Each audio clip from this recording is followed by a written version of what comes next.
Hello and welcome. This is Japan, and Wrestle Dynasty is right around the corner. When I say right around the corner, it's like 2 days from now. So, yeah, pretty much here. I'm a little bit more interested in this match or this matchup because I like Stardom, and I'm semi regularly up with New Japan Pro Wrestling and AEW.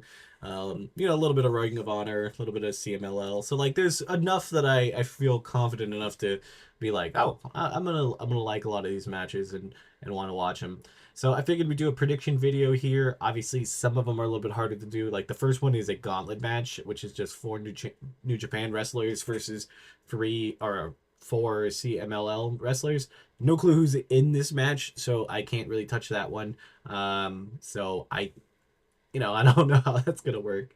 This is in Japan, so this is kind of an interesting thing. I feel like when you have one in Japan, you have a little bit of better chance that AEW is not gonna hijack and win everything. But I guess we'll see how that goes. Right off the bat, I think the first match that I want to talk about is Mercedes Moné versus the Mina Shirakawa match. Winner takes all. So this is for the Women's Strong Championship and the Undisputed British Women Championship. I thought originally it was going to be um, the TBS title. So this one actually could possibly go out where Mina wins this. Because at first I thought for sure it was going to be Mercedes who wins this, but I think Mina takes this one because I feel like that would be the best thing for the uh the pink title, the IWPG strong title. Damn, I'm always terrible with trying to get these acronyms out. But I think Mira has had a stellar 2024, and I think this would be the culmination of starting this new year off right. I really don't want to see Mercedes with three belts. See, the thing is, I like Mercedes, but once you found out, or at least for me, that she has creative control in her AEW matches, I was out. I'm like, peace. That, like, I know it's predetermined, but like that's not even going to be a thing. She's going to look dominant. She's going to fight who she wants to fight, and it's just not fun. So this is an outside of event, and I don't think she has any control here. So I'm going with Mina Shirakawa. Next up, we have a tag team match for the vacant IWGP. Why do I want to go PG? I don't know why I'm going that way. Tag team champions.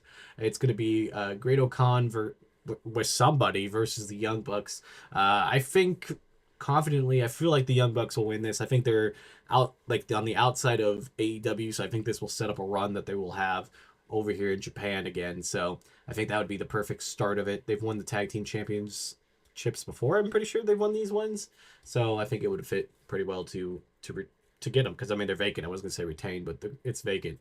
Then we got a bunch of singles matches, so I'm gonna have them a little bit more rapid fire just because. Um, Honestly, I think a lot of them could go either way. We got Dave Finlay versus Brody King, which is what New Japan Pro Wrestling versus AEW.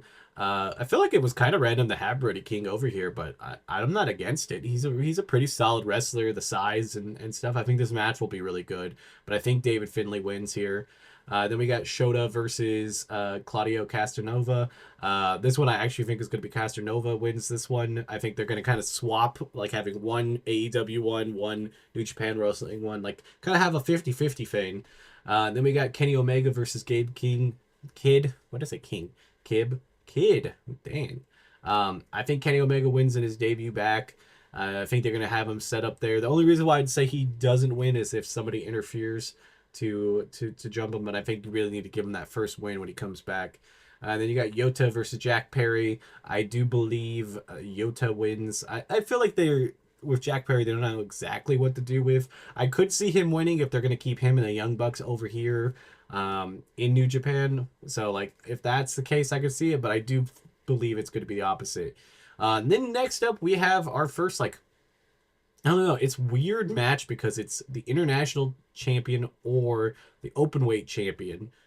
So I don't know. I think they have like what a match before that. I don't know because we're kind of running out of time.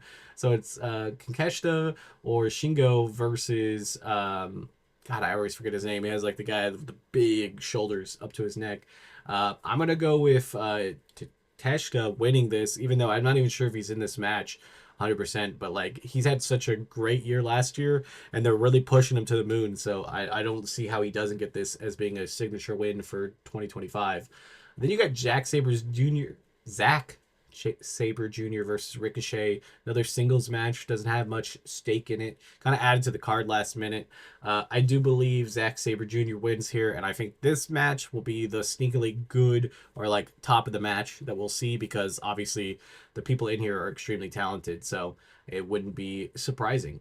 Next up, we have the Sons of Texas, which is Dustin Rhodes and Sammy Guevara versus the House of Torture for the tag team ROH tag team titles. I believe Sons of Texas win here. I think it's one of those things where it's like an ROH title. I don't think they're going to let it leave ROH, but I do. Dustin Rhodes and Sammy Guevara need these championships. Not really.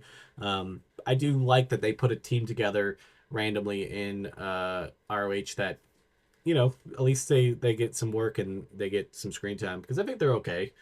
And then the most exciting match for the International Women's Cup Final four-way match, whatever. Willow Nightingale versus Persephone. I think that's how you say it. Versus Athena versus Momo Wada. God, I can always, like, her last name always gets me, from Stardom. This one's a really interesting one. This is the match I'm most excited about. Um, Honestly, you could pick anybody here and it would be a stellar and amazing match. I'm gonna probably go with Momo winning it. I think she's had like the most momentum going into this. Obviously, Athena is the forever champion of ROH, and she definitely would deserve the win this, and she's a stellar wrestler. But I have a feeling that they're setting up her versus like Willow later on, so I don't think they're gonna have necessarily the win here, so they can set up a match for later on. I personally would be happy if anybody won this. I'm going to be completely impartial, at least with that. I'm like, I'm cool. I'm cool. Anybody winning this. I do believe it's going to be Momo, and I think it's going to be a pretty amazing match. It's the match I'm most looking forward to. I think it's going to be the best match on the card. It's my prediction, and I do believe Momo will take it home. Tell me what you guys think, if you guys are going to be watching. It does seem overall pretty cool. So I like this event. I do like it better than like Forbidden Door, where it's definitely an AEW event where the other guys are just invited to play. This one definitely feels like it's a partnership thing where anything could go and they could have a pretty good thing. So I'm excited for that. And yeah, don't forget to like, comment, and subscribe. Bye, guys.